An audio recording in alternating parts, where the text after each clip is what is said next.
Well, here we go. It's 8 o'clock, so I can start talking.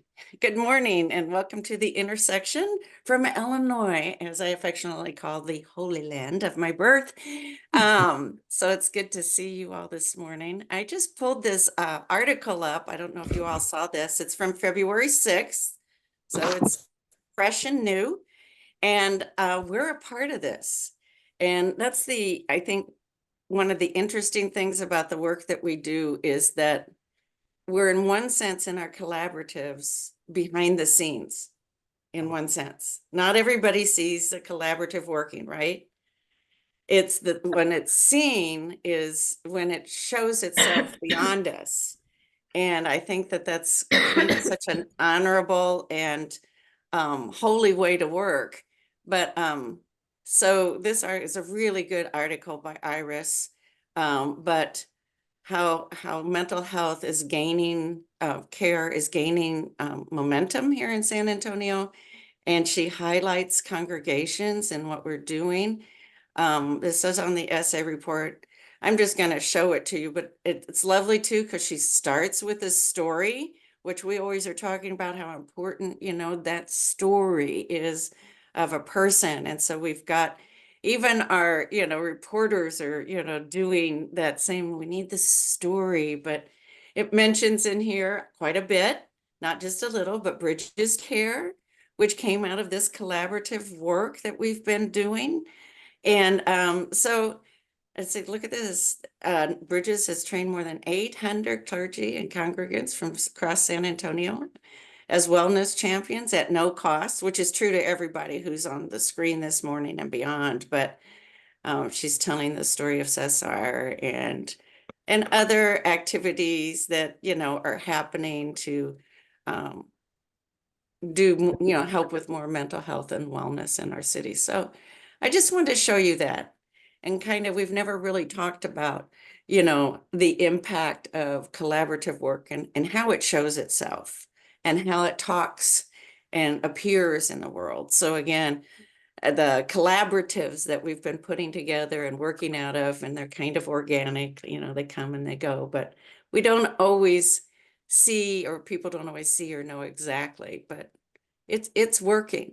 It's working. So I just wanted to share that with everybody.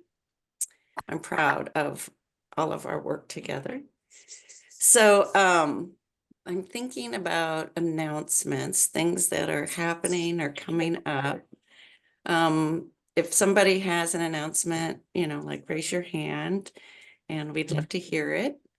I do know that there's a conference coming up in a couple weeks here in San Antonio that's about economic development that can happen through congregations.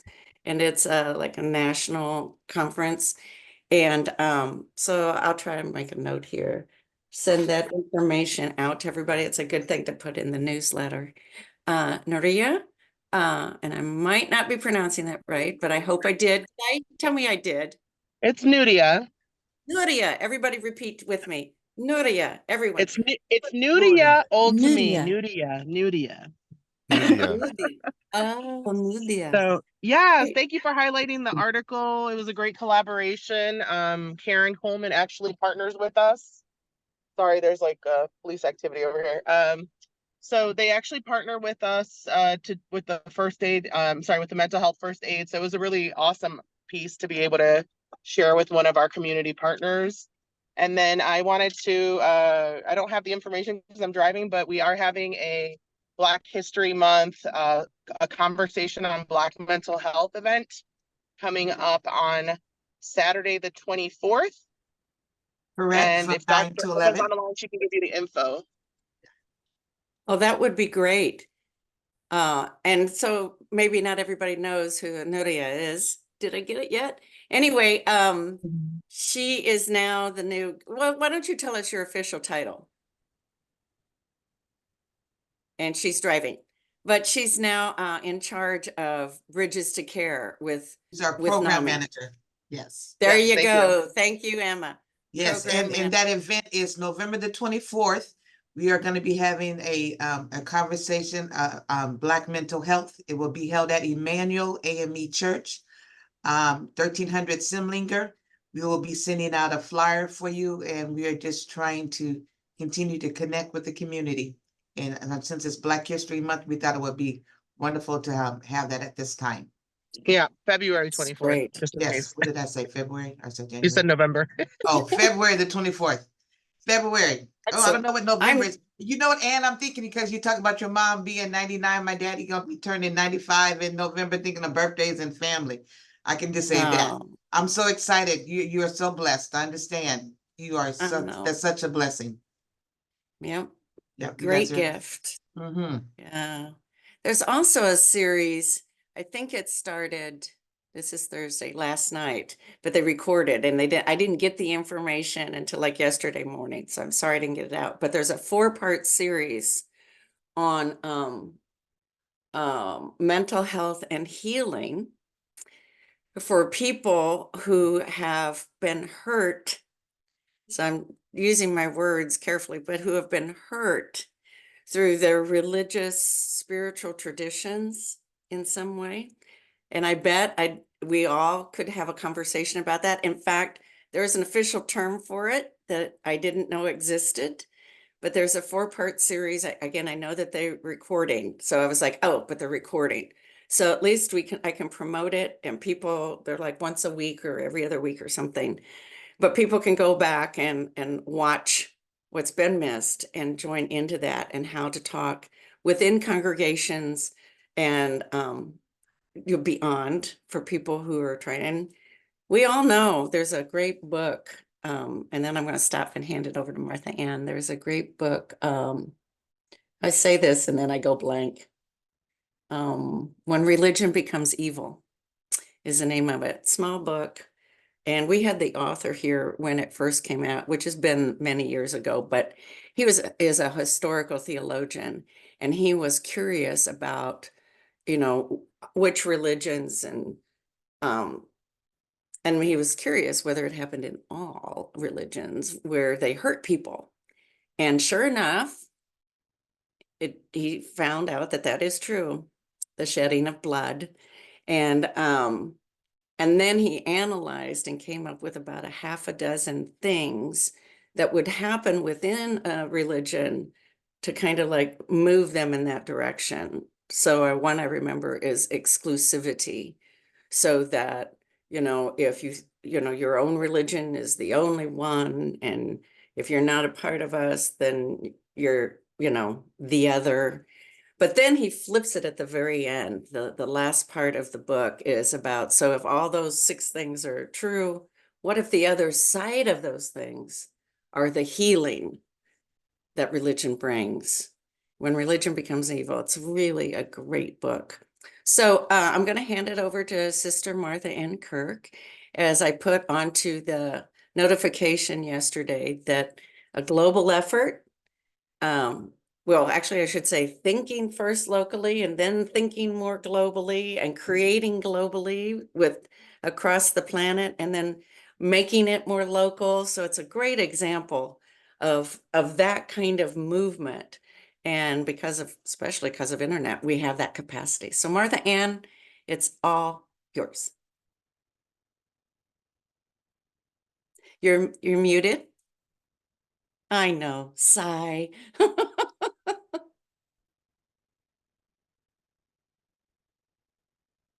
There Thank you go. you so much. Can you hear me now? Absolutely. All right. So I am trying to. And we can see your screen. It's beautiful. We got lots of colors this morning. Yes, because we're talking about art.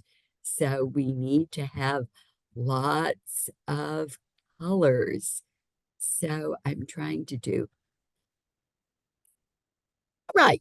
So, children creating, transforming energy in challenging times and places.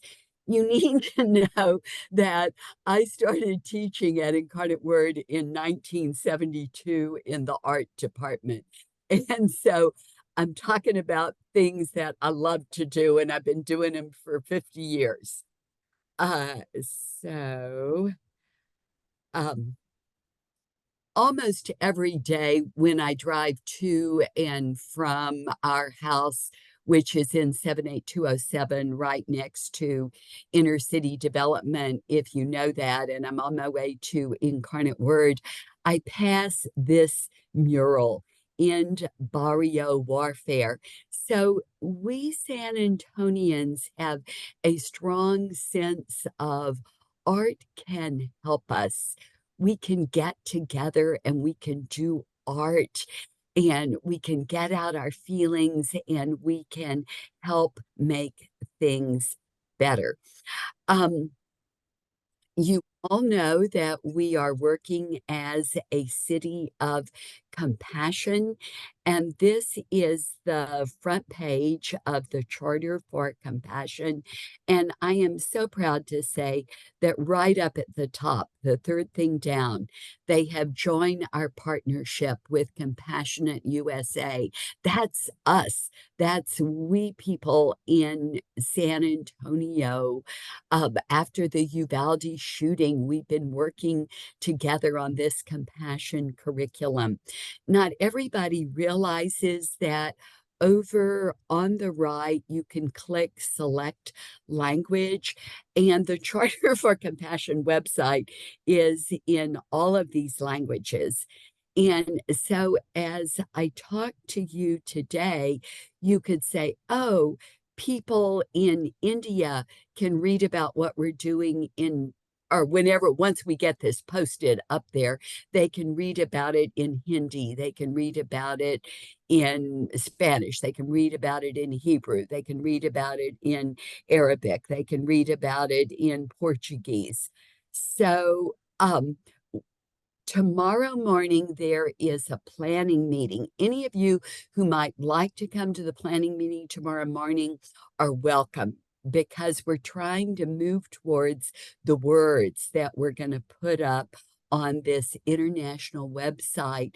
And I think it's going to go in this area that has to do with the arts, but it might also go in the area that has to do with kids, the area that has to do with youth. So we're working on all of the practical stuff.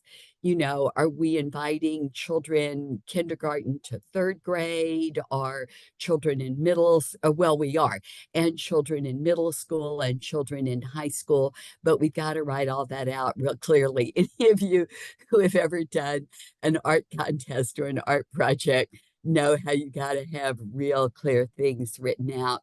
And we're working on parental permission and things like that. So we're inviting young people to create a picture, a poem, a dance, a sculpture, a song. Now, I did this last semester with Catholic elementary schools, and we wanted them to create about care of creation. And we got pretty good response. We didn't say a dance or a song, but we got the Catholic schools here in San Antonio creating art, and then we showcased it at UIW. So this is what we're doing. So far in our planning meetings, we have had people from the US, from India, from Jordan, from Canada. We've had Christian, Jewish, Hindu, Muslim people in these planning meetings.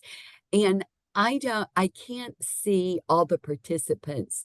Has Gianni Melendez come into the room? She is an awesome student here at Incarnate Word. She's president of our art club. She's an honor student, and she's working on this as part of her Create Peace in the World by 2030 projects. And she's doing kind of like an internship with me. And then, like on the transcript, honor students get, advanced honors project credit. Anyway, at 10:30, Johnny and I are going over to say see, and some of you may know that in our zip code, 78207, most disadvantaged zip code in San Antonio, where there's been a lot of gang violence and there's just a lot of poverty and hardship. And we're going to see if Gianni could be leading art projects in our neighborhood. So we want to get people locally doing art that's helping children in challenges. And we're trying to get this all over the world in lots of different places. So I saw that two Lisa friends of mine are in the Zoom room this morning. I was with Lisa Epstein last week. She hosted family members of Israeli hostages, and this is Dahlia, her brother-in-law is a hostage, and I stayed back until I could talk to her and gave her my contact information. And she said she was going to get it to their national group. She talked about her little daughter having nightmares. So whether it's people in our neighborhood traumatized by poverty or gun violence, or it's families of hostages. Also, finally, yesterday, I got an email from Marie Lynn Smadja, and she is the head of the master's program in early education at Tel Aviv University. And she's helping us to make contacts there. And also in those planning meetings, Stephanie and Nadia, educators in Amman, Jordan, who have worked with C Learning. And a lot of you in town have done compassionate integrity training. And then within that whole movement, there is something called SEE learning. It's social emotional intelligence. So it's how you teach compassion to little children. So in Amman, Jordan, they've been working on this social emotional intelligence with little children. So we've got lots of people helping us to make contacts. Now, I'm going to try to talk really quickly, but I want to explain that I have been at this for a long time. I'm showing you pictures from 2007 and 2008. I was at an international conference in Jerusalem. Then I got, the taxis that you can get in Jerusalem. And I went to Amman, Jordan, because I knew that a Catholic priest, Father Haddad, a Melkite priest in the basement of his church, had space, and there were about 1 million Iraqi refugees in 2007 in Amman, Jordan. And Father Haddad, in the basement of his church, had something like art therapy. So this is my picture of a little Iraqi child. And I didn't start this in 2006. Claudia Lefto, a creative art educator from Boston, started it in the basement of the church. But I kept going back and forth, back and forth. 5 rounds of I was with Iraqi children in Amman, Jordan, or I was with Iraqi children in Iraq itself. Mehmet is here. The Turkish Muslims have schools in Iraq, and I was with them for 3 summers. I was with Turkish Muslims in Iraq. So this is the UIW art department before the renovations, but you can see that we had an exhibit with pictures of Iraqi children artwork that they had sent. And for example, here is the Dove of Peace crying. That was an Iraqi child's art. Here is a tank. And at first, the children would do art with a lot of pain, a lot of violence in it. But over time, as children do art, they start to do what I call more natural children's art. And this is so much fun. This is the Great Ziggurat in Iraq of like Ur of the Chaldees that we read about in the Bible. And you know that the most dates are grown in Iraq. So the child is showing, I don't know if that's a monkey or if that is a person picking dates. And I just thought this was the sweetest thing. Diana, one of the Iraqi children that I wrote, she wrote this note. And then they were doing all of these pictures for me to carry back and show and give to children here. And these are children here, some of them children of our faculty members, others Incarnate Word High School, other schools in town, and U.S. children were doing pictures, which I hand carried to Amman, I hand carried to Iraq. And in the upper corner, you see a Rola Alaidi, and she got a doctorate with us. She was our Arabic teacher, but now she's teaching at the Monterey Defense Language Institute. And so she was helping the children and she was teaching them how to write their name in Arabic. So if they were sending a picture to a child in Iraq, they could sign their name in Arabic. So that gives you a little bit of my experience, and that gives you the ask. Do you know schools? Do you know Girl Scout groups? Do you have friends? Are you parents who would like to participate in this international create art project? Then you could just do it here and you could have the pictures up at Say See, or we've got the platform. The pictures could be uploaded so they could be seen by children in other parts of the world. Okay, conversation, questions. Yeah, wow. That's so exciting. And I've been around in this conversation and in its formation, but not all of it. And it's come so far in the planning. Maybe you might want to put your email in chat, Martha Ann, if somebody wants to like get connected. And not only getting connected in terms of local efforts, just like you pointed out, Girl Scouts, you know, anything, your congregation, your organization, families. I know like Vic Hiller's on here. I saw him. It's so great to see him this morning, but he's with Latter-day Saints and they have a really great communications network. And he probably would love putting that all out there, you know, through that network so that the children can participate in that. But I know that you also mentioned about if people wanted to help, you know, and come to meetings and be a part of that planning of it, which can be so exciting to be planning on a global level and also acting in a local level. That is such, for me, it's so empowering and it's just so hopeful to be doing that kind of work and meeting people from other places of the planet. It gives me so much hope in our world that can be so complicated, you know? And so I saw that you posted that and I'm getting ready to cough.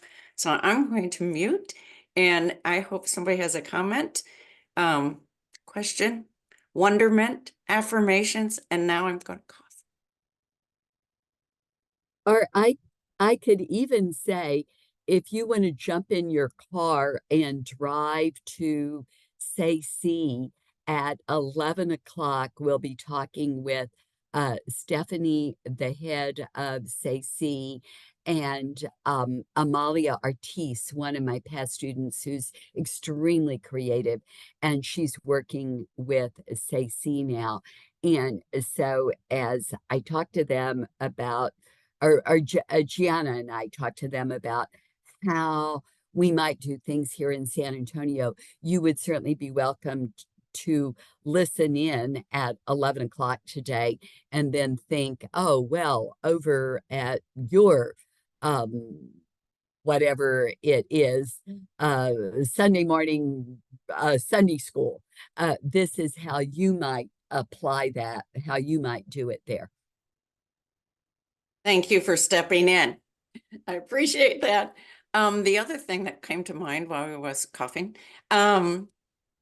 is, for example, I know that NAMI is really working this year at strengthening the youth component and that work in terms of mental health and wellness. So, what would that look like, what you're doing, Martha Ann? What would that look like in terms of being a part of NAMI's work, right? Because we all know the healing power of the arts. And so to even take it that kind of step into like programmatic pieces of major movements and efforts, I think too, like of sacred.org, Billy Cox. Have we ever taken kind of a youth vantage point in sacred? I don't even know what that means because that's just a new thought in my head, to a youth focus group in all of that. And what I don't know, but it helps me to start thinking about what about our children? What about our young, right? And how they are engaged, how they can find access themselves in terms of resources. So I'm sort of rambling, but I'm thinking out loud. What could this seed that was somewhat planted here again in San Antonio, the seed of an idea, connecting with the Charter for Compassion, that larger, and thank you, Martha Ann, for going to that landing page and all those different languages and that great work that we're a part of with the Charter and how it's reaching out. That too, just that page gives me hope, right? And but that kind of like we connected with them, what could we do? And then they connected us with some other people on the planet, and that's how the ripple, large ripple impact occurs. I'm going to take a pause here at 8:27, and I'd love to hear other ideas. I think we need to do more of that in the intersection of, yes, Martha Ann, unmute yourself. She's talking and you're muted and we can't hear you. I can say a little more, but I wanted to give people a chance for questions. So Yeah, okay. Questions too. But for now, I'm going to pause because it's 8:27. And for those who might need to go and move on with their lives, thank you for coming to the intersection this morning. We could even say this is a part of our healing series. I hadn't thought of it that way, but we had been running a healing series, and this is people of all faiths and religions and of none who are working together. So thank you for being here this morning. Next week, there is another movement afoot in our great city among the Peace Laureates. It's not like an official through the city recognition, our San Antonio Peace Laureates. It comes through the Peace Center and have been doing so for like 15 years. And there are more than, but at least 22 of those in our city. So I don't want to tell you too much, but the mayor has challenged those laureates to step up and be the wise guys, the wise people that they are among us. And so we're going to be hearing hopefully from this year's San Antonio Peace Laureate, Ramon Vasquez, next week at the intersection. So I hope you join us to hear about what's afoot among those laureates. Now, we did have a hand up, and did it go down? Arthur. Arthur. All right. Arthur Dawes. Or did he leave us? Arthur, he might have, no, he's still there. Arthur, did you want to say something or have a question or just cheer Martha Ann on? There was a question in chat. Martha Ann, I saw it pop up quick. I'm going there. Yeah, that was me. I always am happy to cheer Sister Martha on, so I'll do that. And then I was just wondering, I could envision that there are groups around the world already doing work like this. And so have you done, found any of them or connected with any of them to make this global challenge happen? Um, through the Charter for Compassion, I, sort of met online Spiritual Play Date, and it's a group centered in Chicago. And I'm really impressed. On the board of advisors are people from many different faiths. And so I think, or I hope, in the meeting that we're going to have tomorrow morning. So anyway, whenever you're saying people in other countries of the world, I'm kind of slowly meeting them.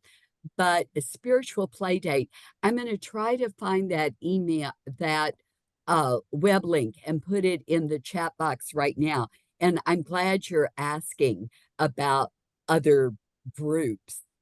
Yeah, and help me, as you find or know of other groups. Let's put all of our information together. Yeah, and connect that to those groups, Yeah. And it would be a good conversation too, Martha Ann, when meeting with the Charter for Compassion folks, what groups do they know?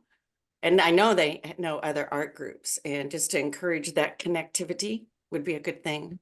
Yeah. Great idea. Any other thoughts or questions?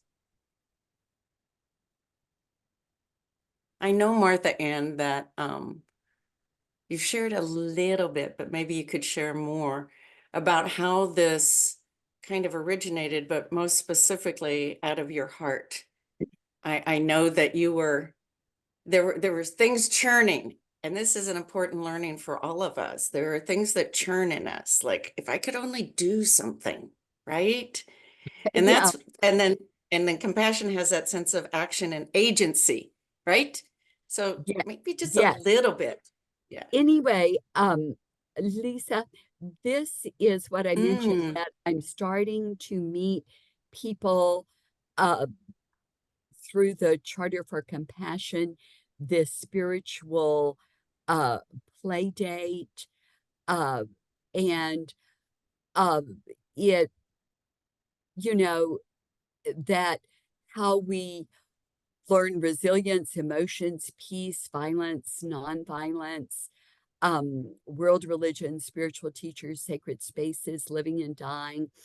And as I say, it's there are people around Chicago that have this. And I love that we had so many people at the Festival of Faiths. And, I was working with the children's storybooks at the Festival of Faiths. Rabbi Lisa, thank you for bringing children's storybooks for that. And I am really, I had a book there um, that it was the Christmas mitzvah. And as you get to know there was this Jewish person that he took the shift of his Christian friend, so his Christian friend could be home for Christmas. And I really want for us to do this. Once, when it was Eid, I gave the math exams for Suleiman Tech. It was completely easy to give his math exams, and he needed to be with his family on Eid. I would love for us, just those of us who are in this room right now, like, what are the Mandean holidays? What are the Jewish holidays? What are the Muslim holidays? And why aren't we going helping each other? Why aren't we taking each other's work, each other's shifts? So, and anyway, you said to speak from my heart. Wow. I've had over 7,000 students. They are from all of these different countries. They are from all of these different religions. I love them. You know, I have been in their homes in different countries. I have been in my students' home in Peru. I have been in our students' homes in Gaza City. I have been in our students' homes in Mexico. Um, and this wasn't homes of students, but I have been in homes in Bangladesh. I have been in homes in India. I'm so lucky as university professor. I've been in 32 different countries. People are people. We need to be close to each other. We need to hold each other's children. I want to mention that Neil Lewis at Northwest Vista College just set up a Zoom so we can all hear from Rolla. She got a doctorate at Incarnate Word. She has done a cookbook, and so and we can get up the link so that all of us can hear what Northwest Vista College has set up. Rolla from Gaza gives her grandmother's recipes. I've been in the refugee camp in Gaza with that grandmother. Really good hummus, really, really good hummus. You can get the recipe, but I love it because the first chapter of the cookbook is Diane Monroe, a Jewish friend of Rolla's. And so Diane Monroe is talking about her grandmother in Holland who was fleeing the Nazis. And so Diane says, you know, my grandmother went through so much pain and trauma. And Rolla's grandmother in Gaza went through pain and trauma being crowded into a refugee camp. And that's what made us good friends. And I think we need more and more and more of those stories, how in our pain, we go to deeper empathy, we go to deeper compassion, and we build our friendships. And then we work together. We work together. So I don't know if I'm making sense, but I'm a person who has cried a lot.